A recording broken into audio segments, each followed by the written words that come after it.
ኤርትራ ጦሯን ወደ ኢትዮጵያ ድንበር ማስጠጋቷን የኤርትራ ሚዲያዎች ዘገቡ። በቀጣዩ የትምህርት ዘመን ማንኛውም የአዲስ አበባ ተማሪ የፋይዳ መታወቂያ ከሌለው እንደማይመዘገብ ተገለጸ። ኤርትራ ጦሯን ወደ ኢትዮጵያ ድንበር ማስጠጋቷን የኤርትራ ሚዲያዎች ዘገቡ። በኤርትራ ከባለፈው ወር ጀምሮ ከፍተኛ የተባለ ወታደራዊ ዝግጅት እየተደረገ ሲሆን ሜካናይዝድ ጦሩም እየተንቀሳቀሰ ይገኛል ተብሏል።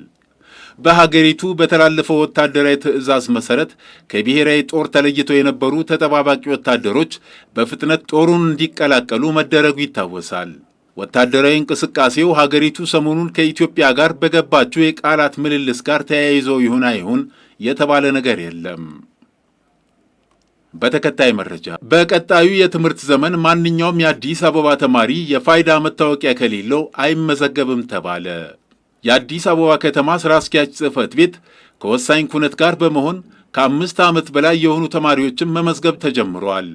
በአዲስ አበባ ከተማ 1.1 ሚሊዮን የሚሆኑ ተማሪዎች መኖራቸውን የተናገሩት የአዲስ አበባ ከተማ ሥራ አስኪያጅ ጽሕፈት ቤት ሥራ አስኪያጅ ኢንጂነር ወንድሙ ሴታ ከባለፈው ሰኞ ጀምሮ ተማሪዎችን መመዝገብ እንደተጀመረም አስታውቀዋል።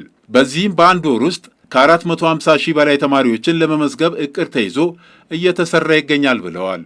ይህ የተማሪዎች ምዝገባ በግልም ሆነ በመንግስት እንዲሁም የትኛውም የኮሚኒቲና ኢንተርናሽናል ትምህርት ቤት የሚማሩ ተማሪዎች የፋይዳ መታወቂያ መመዝገብ አለባቸው። የአዲስ አበባ ተማሪዎችን በኢስኩል ሲስተም ለመመዝገብ ከአሁን በፊት መጀመሩ የአዲስ አበባ ትምህርት ቢሮ መግለጹ የሚታወስ ሲሆን ይህንን አሰራር ለማገዝ የፋይዳ መታወቂያ የአንድን ተማሪ ሙሉ መረጃ የሚያሳይ በመሆኑ ቅድሚያ ሊሰጠው ይገባል ሲሉ ኢንጂነር ወንድሙ ጨምረው ተናግረዋል።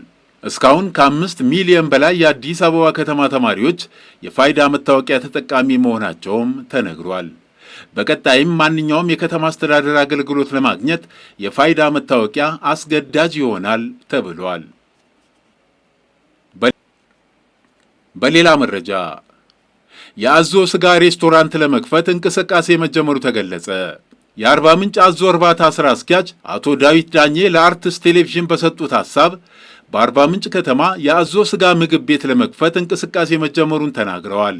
የውጭ አገር ቱሪስቶች የአዞ ስጋ ለመመገብ የሚጠይቁ መሆኑን የገለጹት አቶ ዳዊት ጥናት ተደርጎ ከ1 ዓመት በኋላ ሬስቶራንቱን ለመክፈት እንደታሰበም ተናግረዋል።